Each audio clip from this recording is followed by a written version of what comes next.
came forth, birthed from lightning forces, churning up molten lava, out of heat intensity, giving rise to vapor, mist, raining down through eons of cooling, rising up to the heavens and falling back down to earth, transforming from brownish hue to sky blue, true reflection of our communing, skies and seas and oceans, with all the partners of planetary life and non-life, to release our distinctive creative potential.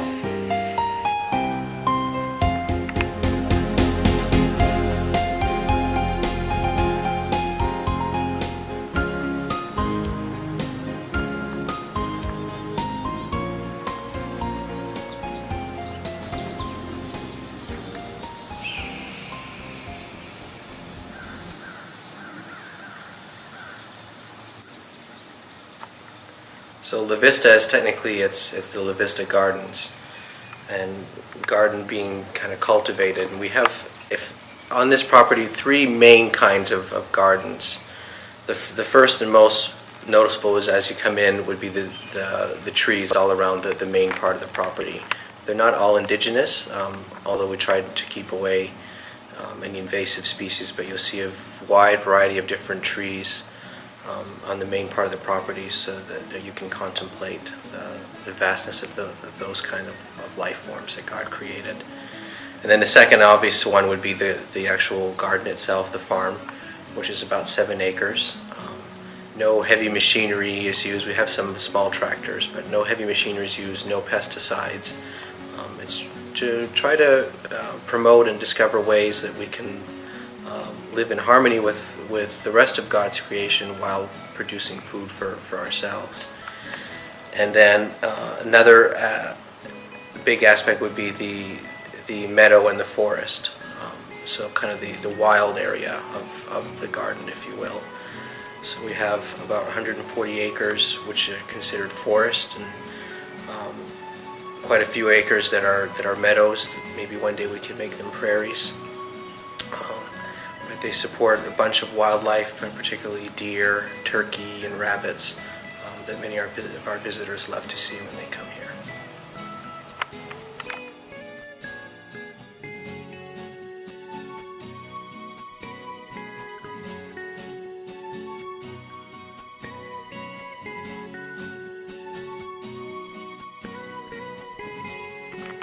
So here we are at the Oblate Ecological Initiative for the Exploring the Sacred Universe Earth Literacy Program.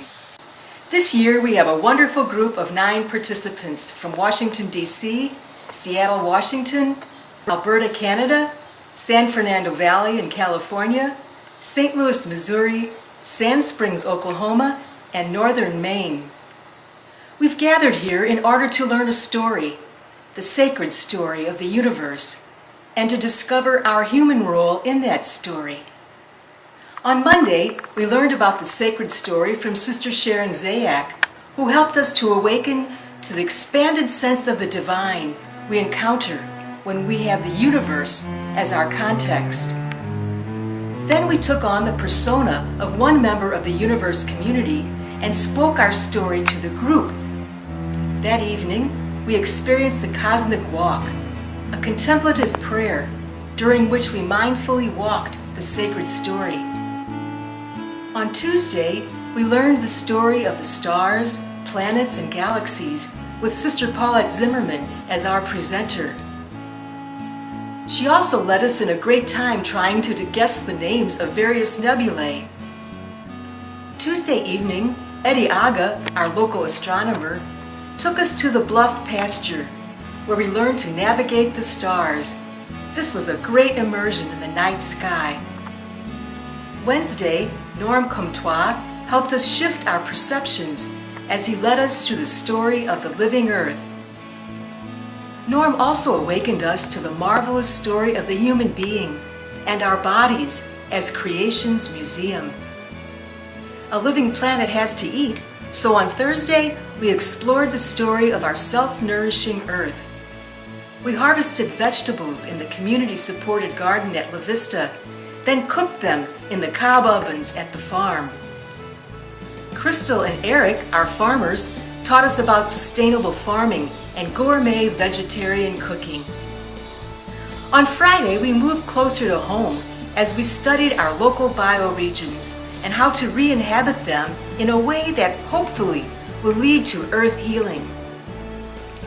Saturday, we left La Vista for a field trip to the Audubon Center at Riverlands, to Principia College, and Pere Marquette State Park.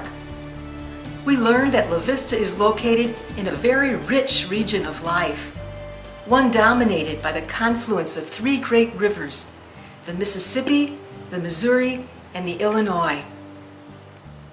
Sunday brought the program to a close as we celebrated a cosmic liturgy on the land and said farewell to one another and the whole earth community of which we became a part for one great